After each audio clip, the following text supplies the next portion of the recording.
సంధిలాగా అంటే జరిగింది ఏంటంటే అది కూడా దీంతో ముడిపడిందే. జగన్ మీడియాతో మాట్లాడారు ఈరోజు, ముందే ప్రకటించారు నిన్ననే. అది బడ్జెట్ మీద నిజానికి ఈ విషయాలు అక్కడికి వెళ్ళి మాట్లాడవచ్చు కదా. ఇప్పుడు బొత్స సత్యనారాయణ మాట్లాడుతుంటే చూడండి ఎంత పబ్లిసిటీ వస్తుంది. దాదాపు నాయకుడు ప్రతినాయకుడు అన్నట్టుగా ఉంది శాసన మండలి. ఎవరు మన మిత్రుడు ఎవరో అంటున్నారు కదా, అసలు కౌన్సిల్కే పోతుంది కదా ఈ గొడవంతా లేకుండా, కావాల్సినంత మంది ఉంటారని. సో అందుకని జగన్ ఇప్పుడు ఈరోజు మీడియాని పిలిచినప్పుడు ఆయన బడ్జెట్ అవన్నీ విని చేసి సూపర్ 6 కాదా అవి సూపర్ హోప్స్, 6 గ్యారంటీలు కాదు 6 మోసాలు, మోసం గ్యారంటీ, బాబు గ్యారంటీ అన్నారు కానీ మోసం గ్యారంటీ అనేది ఆ పంచులు గతంలో వాళ్ళు వేస్తున్నవి మళ్ళీ వేశారు. నిజంగానే ఆ పథకాలు అమల్లోకి రాలేదు. తల్లికి వందనం అనేది వచ్చే మే నుంచి అంటే ఒక మొదటి సంవత్సరం అమలు జరపడం లేదని ప్రభుత్వం చేతులు ఎత్తేసింది. రెండవది ఉచిత బస్సు అనేది లేదు. ఉచిత బస్సు అనే హామీ చాలా చిన్నది, దానికి 3,000 కోట్లు ఎంత ఖర్చు అవుతుంది, అది కూడా ఎందుకు చేయడం లేదని కూడా జగన్ అన్నారు. ఇప్పుడు వాళ్ళు వెంటనే అంటారు అంత తేలికైతే మీరెందుకు అవ్వలేదని. మేము ఇవ్వలేదు కదా, అది మా హామీ కాదు కదా అని ఈయన ఇస్తాడు. అంటే ఎలాగో జరగబోయేది నేను మీకు చెప్తున్నా. కాబట్టి ఆ పథకాలు ఇవి మీరు ఉత్తుత్త వాగ్దానాలు చేశారు అని. దీనికి తగినట్టే నిన్న మంత్రి ఆర్థిక మంత్రి పయ్యావుల కేసు కూడా సమస్యలు ఇవన్నీ చెప్తూ నా దగ్గర ఏమైనా మంత్రదండం ఉందో ఇవన్నీ చేయడానికని. ఇప్పుడు ఎన్నికల ముందు మంత్రదండం, ఎన్నికల రాజదండం అన్నట్టుగా నడుస్తూ ఉంది కథ. జగన్ ఇప్పుడు ఇక్కడ మాట్లాడారు. ఇప్పుడు దీని నుంచి ఆయన ఒక మాట ఏమన్నారంటే 2 గంటలు పట్టిందండి, గంటన్నర పట్టిందండి ఇవన్నీ చెప్పడానికని ఎవరో అన్నట్టున్నారు. గంటన్నర పడుతుందంటే పడుతుంది, మరి అందుకే కదా సమయం ఇవ్వమనేది. సమయం ఇవ్వకపోతే మేము ప్రతిపక్షంగా మాకు అది లేకపోతే మేము ఎలా మాట్లాడతాము అని ఆయన అక్కడ వ్యాఖ్యానిస్తున్నారు. ఎవరు ఇవ్వరండి. ఈవెన్ మంత్రులు, ముఖ్యమంత్రులు మాట్లాడుతుంటే కూడా ఒక్కోసారి స్పీకర్లు సజెషన్ చేస్తారు సభ ముగియాల్సి ఉంది, లంచ్ బ్రేక్ వెళ్ళాలి, లేదా వేరే తీర్మానాలు ప్రవేశపెట్టాలి అని. అందుకని దాన్ని ఒక కండిషన్ లాగా చేయడంలో లేదు. ఆ సమయంలో వచ్చింది మీరు చెప్పిన పవన్ కళ్యాణ్ పాయింట్. ఇక్కడ ఇంకో మాట కూడా అన్నాడు, మళ్ళీ కొంచెం పాత జగన్ మళ్ళీ పూనకం వచ్చినట్టుగా చంద్రబాబు నాయుడు ఇలా పచ్చి అబద్ధాలు చెప్పాడు. అసలు రాక్షసుడు మనిషా కాదా, రాక్షసుడు అనాలి, మనిషే కాదేమో అనిపిస్తుందనే పద్ధతిలో మాట్లాడాడు. ఇంకా తర్వాత పవన్ కళ్యాణ్ మీ 11 సీట్లకు ప్రతిపక్ష హోదా రావాలి అంటే మీరు జర్మనీకి పోవాలని ఒక డైలాగ్ వేశాడు కదా ఆయన. ఆ రోజు కూడా దామాషా ప్రాతినిధ్యం మీద మనం మాట్లాడాం. అంటే 40% ఓట్లకు ఏం లేదు, అది 40% ఓట్ల ప్రకారం సీట్లు రావాలంటే జర్మనీలో సాధ్యం. ఇక్కడ మీకు 11 వస్తాయి, హోదా రాదన్నాడు కదా.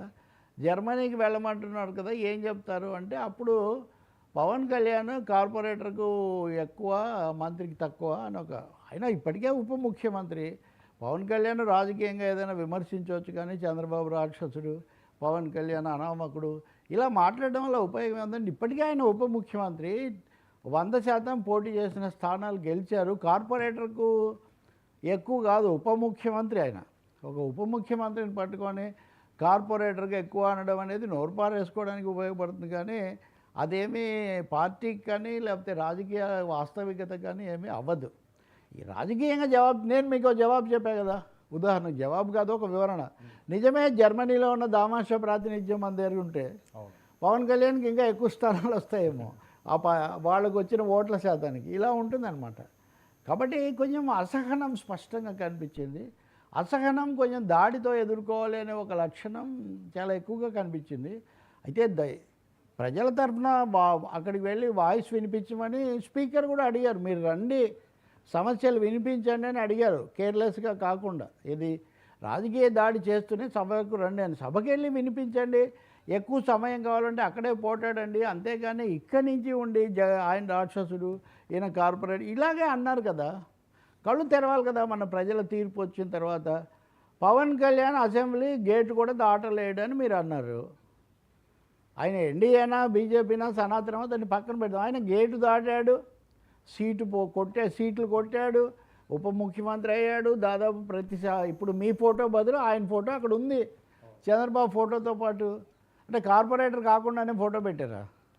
కాబట్టి ఇప్పుడు చులకన ఎదుటి వాళ్ళని అపహాస్యం చేయడం ప్రజాస్వామ్యంలో మనం అదే కదా చెప్పేది. ఓడిపోయినా కానీ ప్రజాస్వామ్యబద్ధంగా ఆ పార్టీని కూడా గౌరవించండి, ఓట్లు వేశారు.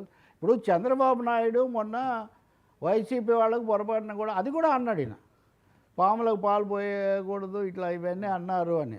మరి చంద్రబాబు ముఖ్యమంత్రి అలా అనడం పొరపాటు అయితే మీరు ఉప ముఖ్యమంత్రిని పట్టుకొని కార్పొరేటర్ కూడా కాదు అంటే మీరేం గౌరవం ఇచ్చినట్టు?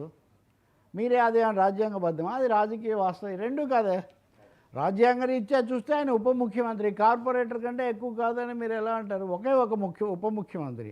మీ హయాంలో లాగా 5గురు ఉప ముఖ్యమంత్రులు కాదు. మరి అది కూడా గుర్తించాలి. ఇంకా రెండోది రాజకీయ వాస్తవికంగా చూద్దామంటే పోటీ చేసిన 21 స్థానాలు గెలిచి ఆయన పదవిలోకి వచ్చారు. మరి అప్పుడు అట దుబారా మాటలు అంటారు వీటిని. దుబారాగా దురుసుగా మాట్లాడడం వల్ల వీరాభిమానులు రెచ్చిపోవచ్చేమో కానీ విఘ్నులైనటువంటి ప్రజలు మటుకు వాటిని ఏమి మెచ్చరు. రాజకీయ విమర్శ చేయండి.